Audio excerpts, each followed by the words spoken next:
પાસે કંઈ મળીશું એકાદ કાઢે કહીએ છીએ.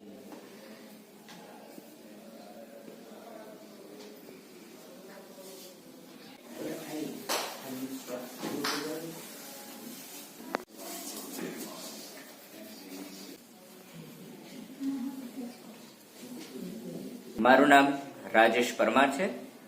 હું અહીંયા ઇન્ચાર્જ છું અને આ કોર્સ છે એનું નામ છે JMMT.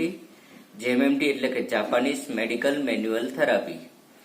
આ કોર્સ 2014માં અહીંયા શરૂઆત થઈ હતી, પણ એ પહેલા 2012-13માં જાપાનથી સાબરુ સસાદા સર આવ્યા હતા, જેમને અહીંયા ટ્રેનિંગ આપી હતી. એમાં 6 માસ્ટર ટ્રેનર તૈયાર થયા હતા.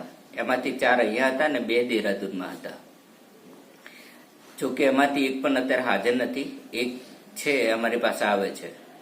2 કે આ કોર્સ ઇન્ડિયામાં માત્ર અત્યારે હાલમાં અહીંયા જ ચાલે છે, બીજે ક્યાંય નથી. એટલે કે BPA બ્લાઇન્ડ પીપલ એસોસિએશનમાં જ છે, બીજે ક્યાંય તમને જોવા મળશે નહીં. આ કોર્સમાં વિશેષતા એ છે કે 3 થેરાપી મળી છે. એક્યુપ્રેશર મેનલી છે, 2 જ, સિહાસ્તુ અને અંબા મસાજ. આ 3 થેરાપી મળીને એક બની છે, જેને અમે જાપાનીઝ મેડિકલ મેન્યુઅલ થેરાપી તરીકે ઓળખીએ છીએ. અને આ કોર્સમાં 2 વર્ષનો કોર્સ છે. જ્યારે પાસ આઉટ થાય વિદ્યાર્થી ત્યારે સુકુબા યુનિવર્સિટી ત્યાંથી એનું રિઝલ્ટ આવે છે. ઓકે, અને 6 મહિનાની ઇન્ટર્નશીપ છે. આ થેરાપીમાં કોઈ કપડાં મૂવ કરવાની જરૂર હોતી નથી. જે પેશન્ટ આવે છે બહારથી એના પર અમે કોટન ક્લોથ મૂકીએ છીએ, જેને તેનગુઈ તરીકે ઓળખવામાં આવે છે, જે જાપાનીઝ શબ્દ છે. એને અમે મૂકીને પછી ટ્રીટમેન્ટ આપીએ છીએ. એમાં ઓઇલ, પાવડર, ક્રીમ કે ઇલેક્ટ્રો મશીનનો પણ ઉપયોગ થતો નથી. જે છે અમારો હાથ છે, અને હાથને ટોકિંગ હેન્ડ તરીકે ઓળખવામાં આવે છે. અહીંયા સર્વાઇકલ, ફ્રોઝન શોલ્ડર, લો બેક પેન, સાયટિકા, એસિડિટી કે હેડેક કે માઇગ્રેન આવા પેશન્ટો આવતા હોય છે, જેને અમે ફ્રીમાં ટ્રીટમેન્ટ આપીએ છીએ. અને આ મોડલ ઉપર જે બધી લાઈનો દેખાય છે એ બધી મેરિડિયન છે. ટોટલ 14 મેરિડિયન છે.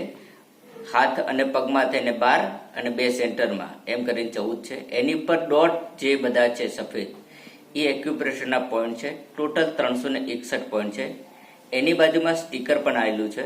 જે સ્ટીકર અમે એટલા માટે રાખ્યું છે કે ટચ મેમો પેન છે, જેને ટચ કરીએ એટલે તરત બોલે છે કે ભાઈ આ નંબરનો પોઈન્ટ છે અને આ મેરિડિયન છે, જેથી કરીને અંધ વ્યક્તિ ઇઝીલી સમજી શકે કે ભાઈ આટલી હાઈટ પર આ પોઈન્ટ આવેલો છે, તો આ બીમારી માટે, આ પ્રોબ્લેમ માટે વપરાય છે. અને અહીંયા 2 વર્ષ દરમિયાન અમે છોકરાઓને પ્રેક્ટિકલ એવું શીખવીએ છીએ કે જેથી કરીને બહાર જાય તો ક્યાંય પાછો પડે નહીં, કે અમારી જરૂર પણ પડે નહીં. જ્યારે પેશન્ટ લેતા હોય સેકન્ડ યરના છોકરાઓ, ત્યારે પહેલા અમે રિસીવ કરીએ, પછી જે છોકરાઓને પેશન્ટ આપતા હોઈએ છીએ. ઓકે, આ કોર્સ માત્ર ને માત્ર બ્લાઇન્ડ વ્યક્તિ જ કરી શકે, નોર્મલ વ્યક્તિ કરી શકે નહીં. અને આ કોર્સમાં લાઇફસ્ટાઇલ ડિઝીઝમાં વધારે ઇફેક્ટિવ છે. અને છોકરાઓને શીખવાડવા માટે આ મોડલ જે છે એના પર ડોટ છે, એ પ્રમાણે અમે શીખવીએ છીએ.